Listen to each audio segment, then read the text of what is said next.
If you're running a business in South Africa, you've definitely seen it on your payroll expenses. That line item for the 1% Skills Development Levy, or SDL.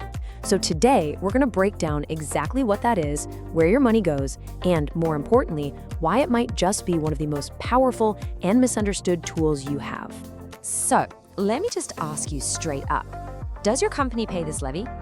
If you've ever looked at that monthly SARS submission, seen that SDL contribution go out, and wondered, what is this actually for? Then you're in the right place. Okay, let's get right into it, because for most businesses, this isn't optional.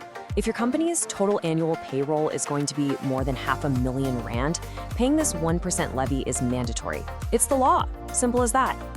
But here's the crucial thing, and if you take one thing away, let it be this. It is so much more than just a tax. Honestly, thinking of it as just another tax is the biggest mistake you can make. This payment, it's the absolute gateway to your broad-based Black economic empowerment, your BEE scorecard. Why? Because getting this wrong, and I don't mean a typo, I mean ignoring the simple admin that goes along with it, doesn't just cost you a little bit, oh no. It triggers what's known in the industry as the triple penalty. And look, don't just take my word for it. This comes straight from the horse's mouth. A direct quote from the official BE Codes of Good Practice, and it could not be clearer. If you don't do what's required for SETA participation, you score 0. Full stop. No wiggle room. And here's how that brutal triple penalty plays out. First, you automatically lose your 20% grant rebate. That's cash back in your pocket, gone. Second, you score a big fat 0 for the entire skills development section of your scorecard, even if you spent millions on incredible training. And third, because skills is a priority element, your overall BEB level is automatically dropped by 1. It's a devastating cascade effect from one simple oversight. So, the whole thing really hinges on this. 1. Simple administrative action is the golden key. Submitting your annual skills plan and report to the right place is what unlocks the ability for all your training spend to actually count. Without turning that key, the door stays locked, and your points stay at 0. Okay, so we've covered the why. We know the stakes are incredibly high, but who exactly holds this golden key? What is this body we keep talking about? Let's get into it and explain the system.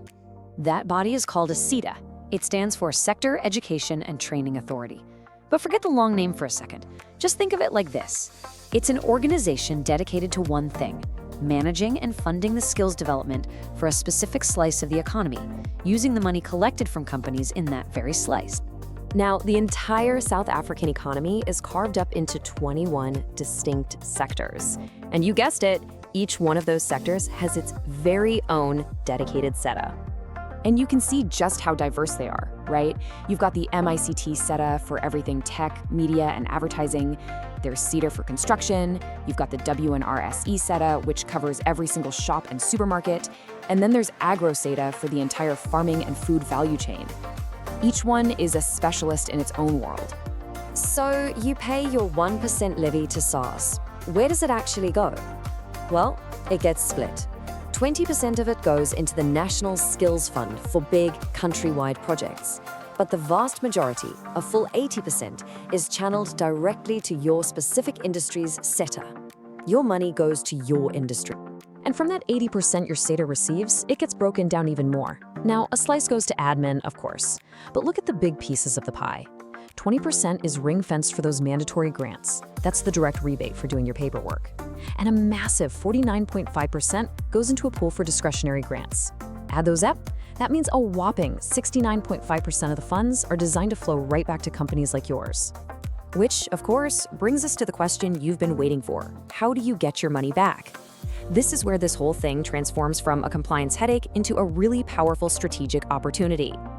There are basically 2 ways. First, the mandatory grant. This is a straightforward deal. It's a 20% rebate on the levies you paid, and you get it just for submitting your annual skills paperwork on time. Think of it as a reward for compliance. Then you have the discretionary grant. This is different. This is extra funding you can apply for to run bigger, strategic training programs like learnerships that tackle the real skill gaps in your industry. Now, claiming that mandatory grant isn't a suggestion box. It's a checklist, and you have to tick every box. You need to appoint a Skills Development Facilitator, an SDF. You have to submit a Workplace Skills Plan, that's your WSP, which looks at the year ahead. You submit an annual training report, the ATR, looking back at what you did. And crucially, you have to hit that strict, non-negotiable annual deadline, April 30th. But this is where it gets really smart. With discretionary grants, you can get funding to cover the costs of running a learnership program. But here's the magic. You still get to claim the full value of that training on your BE scorecard. Let that sink in. You can meet your BE targets using the SETAs money. This turns what could be a cost into a fully funded strategic investment in your people. It's an absolute game changer. So, by now, I hope you're seeing the massive potential here. But it all hinges on one last super practical step. How on earth do you figure out which of those 21 SETAs is actually yours? The answer lies in something called your SIC code. That's SIC. It stands for Standard Industrial Classification. But all you really need to know is that it's a code registered with SARS that officially says this is our main business activity. And that one code is what links your company to its correct SETA. And the best part? Finding this code isn't some big mystery. You don't need to hire a detective or dig through ancient archives. It's right there, printed directly on your official company registration documents from SARS. That one number is the final piece of the puzzle that connects you to your grants, your funding, and your BEE points. So let's circle all the way back to the beginning. That 1% skills levy showing up on your payroll every month, is it just another tax, an unavoidable cost of doing business? Or, now that you know how the system works, is it actually the key to unlocking new talent, accessing strategic funding, and maybe even achieving your next BEE level? The answer, really, is up to you. Do not forget to like and subscribe for more videos like this.